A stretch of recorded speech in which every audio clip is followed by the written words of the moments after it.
السلام عليكم الاخوان والاخوات، كيف الاحوال؟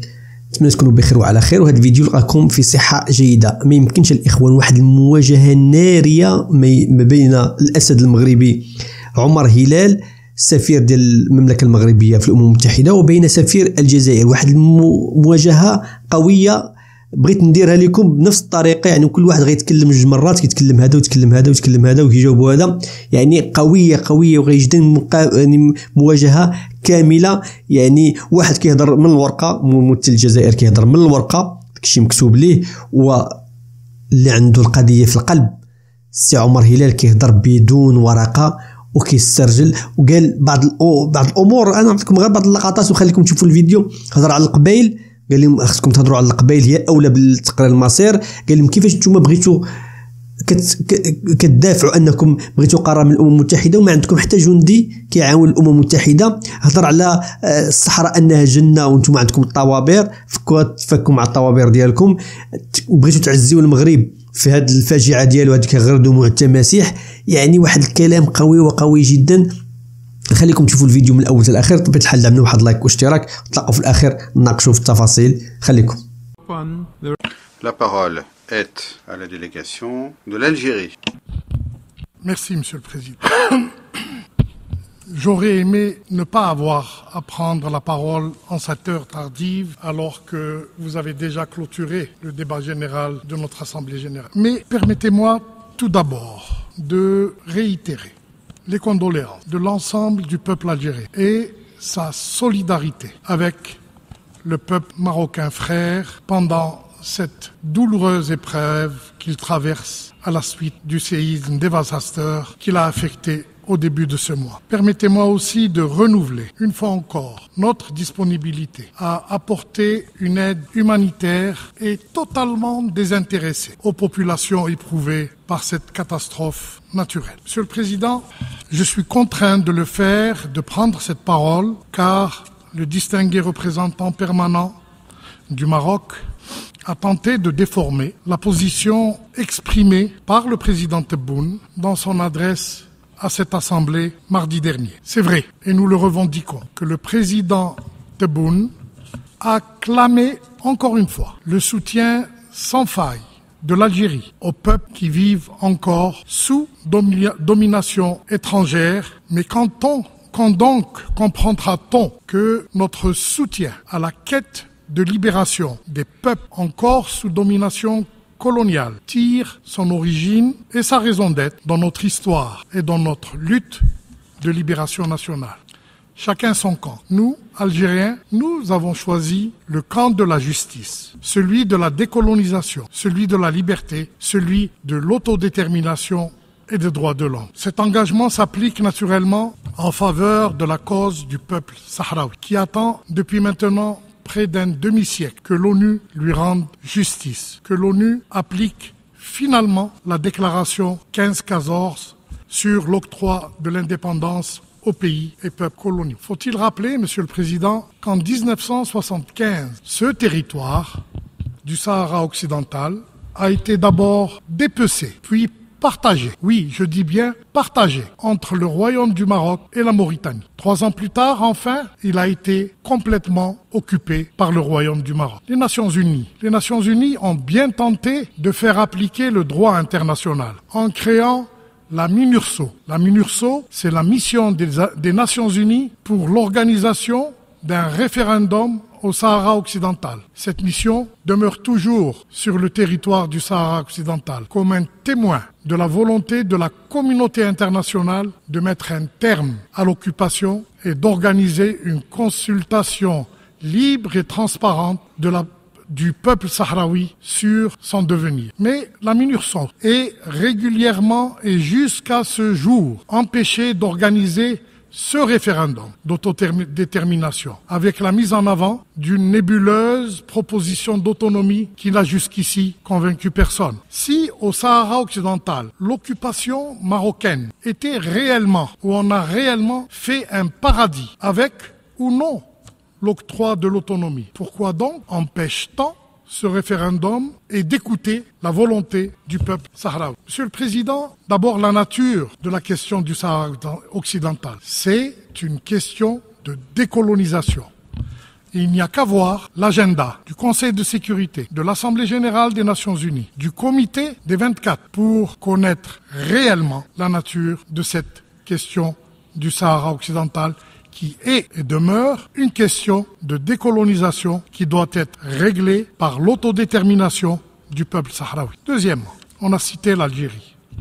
À tort, parce que l'Algérie n'est pas partie à ce conflit. Les deux parties à ce conflit sont le Royaume du Maroc et le Front Polisario. Et c'est comme ça qu'ils ont négocié le cessez-le-feu. C'est comme ça qu'ils ont négocié l'organisation, le début d'organisation du référendum, comme le prouvent les résolutions du Conseil de sécurité et de l'Assemblée générale. Et pour le règlement de ce conflit, la communauté internationale, et cela est prouvé par les documents qui circulent au niveau des Nations unies, appelle à déterminer le vœu des Sahraouis entre deux propositions, le référendum ou l'autonomie. Et laissons les Sahraouis choisir dans la transparence d'un référendum organisé par les Nations unies. Monsieur le Président, il est un secret pour personne que l'Algérie a soutenu et continuera à soutenir le droit à l'autodétermination du peuple du Sahara occidental. C'est ce que le président Tebboune a proclamé avec franchise et conviction devant cette Assemblée mardi dernier. Et il n'est point besoin de le répéter. Je vous remercie. La parole est maintenant à la délégation du Maroc. Merci beaucoup, Monsieur le Président. Comme mon collègue algérien qui vient de prendre la parole, je dirais que c'est pas de gaieté de cœur que je prends la parole pour lui répondre. D'ailleurs, la tradition a toujours voulu que le Maroc n'utilise jamais son droit de réponse suite au discours de l'Algérie sœur, mais réagit à leur jérémiade. Monsieur le Président, mon collègue algérien a bien voulu nous présenter les condoléances et la solidarité de son pays. J'aurais tant voulu, chers collègues, que les moments qui traversent le Maroc, le deuil, ses familles, les décès, les milliers de morts, les milliers de blessés, les destructions, vous aurez incité à garder le silence, à respecter le moment et, comme vous le dites, à être solidaire. On ne peut pas verser des larmes de crocodile et en même temps attaquer un pays qui vit toujours dans un drame. Vous manifestez votre solidarité, votre soutien, mais en même temps, vous injectez votre venin, vous insultez les morts, vous insultez les Marocains. Ça fait 50 ans que vous nous rabâchez ces choses. Ça fait 50 ans que vous dites que vous n'êtes qu'une partie neutre, qui n'est pas partie prenante. Ça fait 50 ans que vous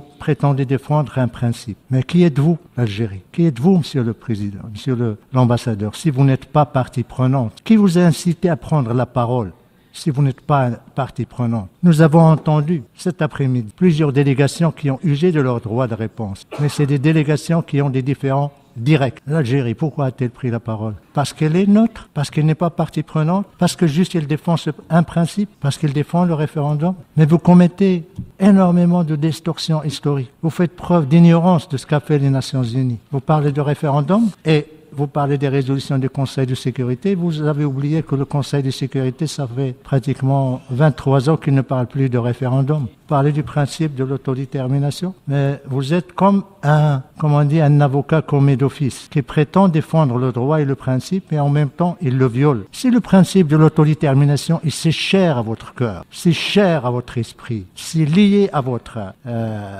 histoire, à votre ADN. Pourquoi vous ne l'appliquez pas chez vous? Il y a un peuple qui existait avant l'État algérien, qui revendique son droit à l'autodétermination depuis des décennies. Le peuple kabyle. Vous lui refusez ce que vous voulez offrir à des populations qui revendiquent leur marocanité. Vous parlez de peuple sahraoui. Pourquoi vous fermez les camps? Pourquoi vous ne les ouvrez pas? Pourquoi vous interdisez au HCR de procéder à leur enregistrement si vous n'êtes pas partie prenante? Vous voyez, monsieur le cher collègue, en réagissant, vous faites pratiquement le contraire parce que toute la salle est en train de se demander pourquoi l'Algérie fait ça s'il n'est pas partie prenante. Pourquoi l'Algérie envoie une note au secrétaire général pour dénoncer une résolution? Aucun pays membre des Nations Unies n'a envoyé de résolution sur la question du Sahara pour dénoncer la résolution. Et aucun pays n'envoie de résolution, de lettres pour dénoncer une résolution qui ne le concerne pas directement. Pourquoi vous refusez de participer aux tables rondes? Qui est cité dans les résolutions du Conseil de sécurité? C'est vous, l'Algérie. Parce que vous êtes partie prenante, le Conseil de sécurité, vous ne voulez pas l'entendre. Vous choisissez entre les résolutions du Conseil de sécurité ce que vous voulez et vous laissez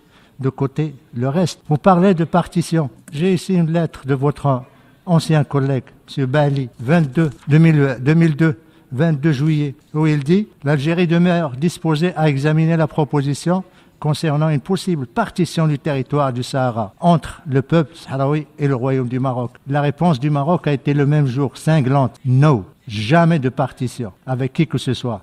Jamais de division du peuple, des populations du Maroc, de leur région du Sud. » Vous distorsionnez l'histoire et vous voulez paraître comme une partie qui n'a pas d'intérêt direct, mais vous êtes concerné, vous êtes responsable. Si le problème du Sahara continue 50 ans après, c'est à cause de vous. Et vous continuez toujours à prétendre que vous n'êtes rien, vous n'êtes pas responsable, vous n'avez rien à faire. C'est les Nations Unies. Mais les Nations Unies vous disent, venez aux tables rondes. Pourquoi vous ne venez pas? Les Nations Unies adoptent des résolutions. Vous les rejetez. Vous parlez des résolutions de l'Assemblée générale. Les dernières résolutions depuis des décennies ne parlent pas de référendum. Vous êtes en train d'induire en erreur, de mentir à l'Assemblée générale, mentir à la communauté internationale.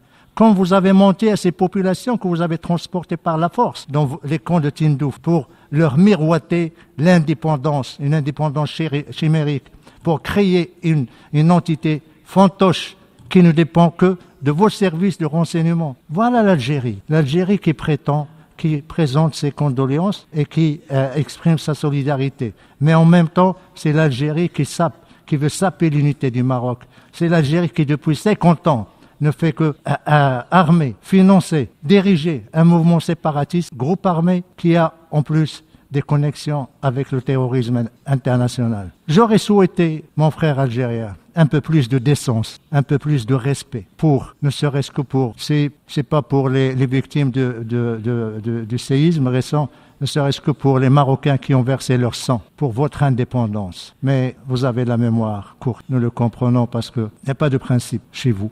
Il n'y a ni le principe de bon voisinage, ni le principe du respect, ni le principe du règlement pacifique des différends, ni le principe, ou plutôt le courage d'assumer vos actes, d'assumer votre politique, d'assumer votre agenda destructeur, déstabilisateur de la région. Voyez autour de vous, qu'est-ce qui se passe? La déstabilisation totale, l'instabilité. La seule frontière qui est stable, c'est le Maroc. Le seul pays qui est stable, c'est le Maroc. Les villes dont vous parlez, nous avons la prétention de dire le Sahara est un paradis. Oui, un paradis meilleur que les villes en Algérie, où les gens font la queue pour le blé, pour les bananes, pour le lait, pour la farine. Voilà l'Algérie qui dépense des milliards de dollars pour armer un groupe séparatiste, mais qui affame son peuple. Lisez le rapport de l'envoyé de l'expert spécial sur la liberté de rassemblement qui vient de publier son rapport il y a une semaine après sa visite en Algérie, où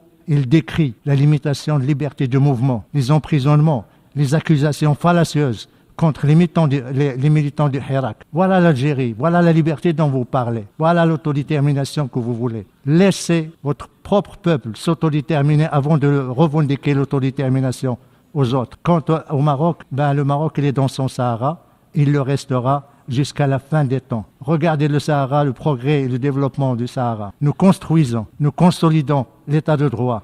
Nous permettons à tous les Sahraouis, même ceux qui étaient chez vous.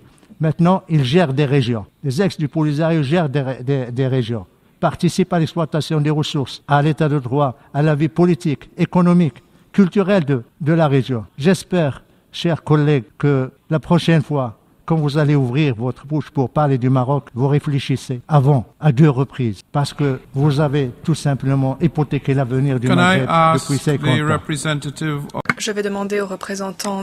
La parole est maintenant à la délégation algérienne qui va intervenir une deuxième fois. Merci, Monsieur le Président. Rassurez-vous, je serai beaucoup plus bref que mon collègue du Royaume du Maroc. Il a parlé très longtemps parce que il a parlé essentiellement de l'Algérie. Moi, j'aurais aimé qu'il parle de la question du Sahara occidental, un territoire qui est occupé depuis maintenant plus de 50 ans. L'Algérie, Monsieur le Président, et c'est dans son devoir et c'est aussi son honneur, a toujours soutenu la lutte de libération des nombreux peuples africains sous domination coloniale.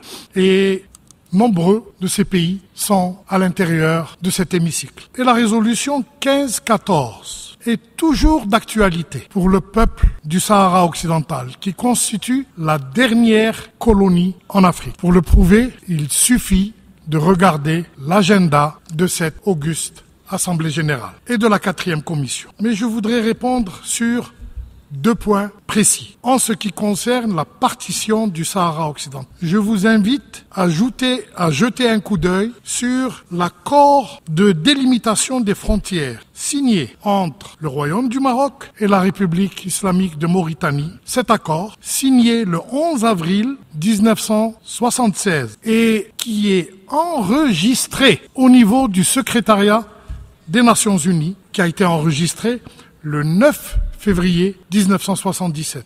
Cet accord, qui trace les nouvelles frontières du Maroc et de la Mauritanie, fait simplement le partage du territoire du Sahara occidental entre ces 2 États. Je ne m'appesantirai pas davantage sur cette affirmation qui peut être vérifiée par tout un chacun au niveau de la bibliothèque des Nations Unies. Monsieur le Président, en ce qui concerne la suite à donner et les allégations et les accusations de terrorisme concernant le Polisario qui, malheureusement, n'est pas à l'intérieur de cette salle pour pouvoir se défendre. Comme vous le savez, les mouvements de libération dans l'histoire ont toujours été accusés de terrorisme. Le Front de libération nationale de l'Algérie a été traité pendant très longtemps de terroristes.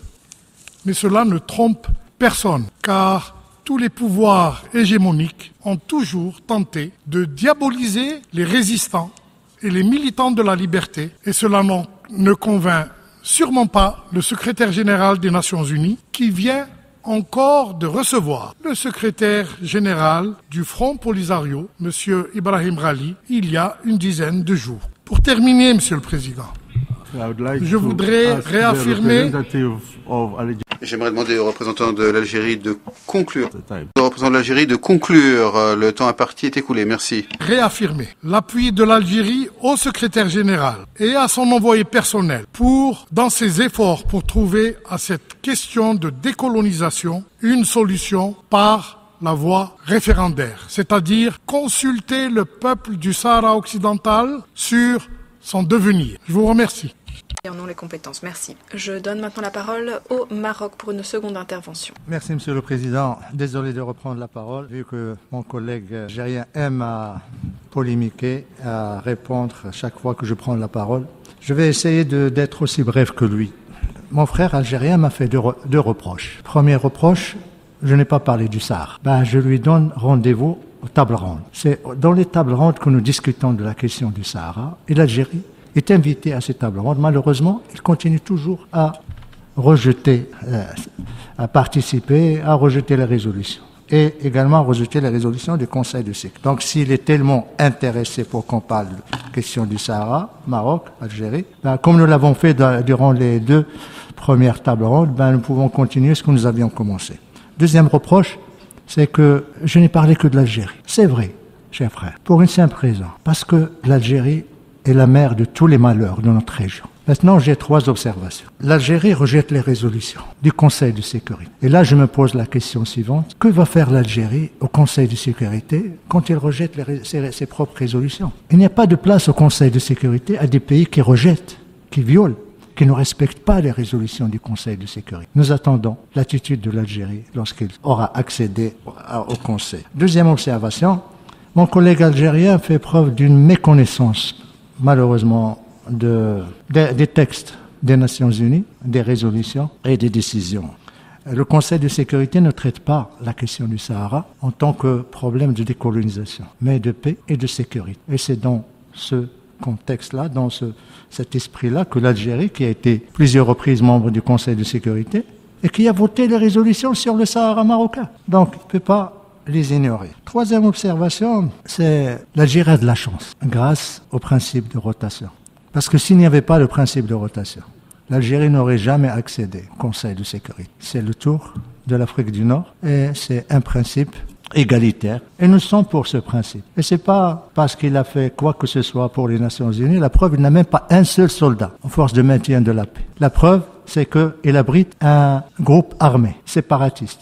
Quelle arme. Et là, en revenant au groupe armé, je regrette que l'Algérie se compare un groupe terroriste. Nous avons beaucoup d'estime pour le FLN et pour les Chouhada, pour lesquels également, dont le sang s'est mêlé au sang des soldats et des volontaires marocains.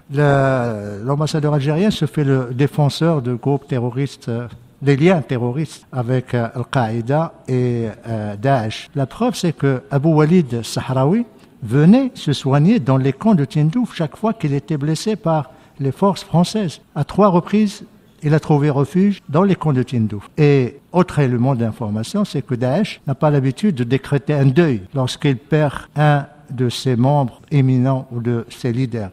Il l'a fait pour Abou Walid Sahraoui, originaire de Tindouf, formé et éduqué par l'Algérie, financé par l'Algérie quand il était responsable du Polisario. Voilà, Monsieur le Président, je terminerai avec ce que j'ai commencé en disant la question du Sahara est discutée au sein des tables rondes et nous serons très heureux d'écouter nos frères algériens ce qu'ils disent.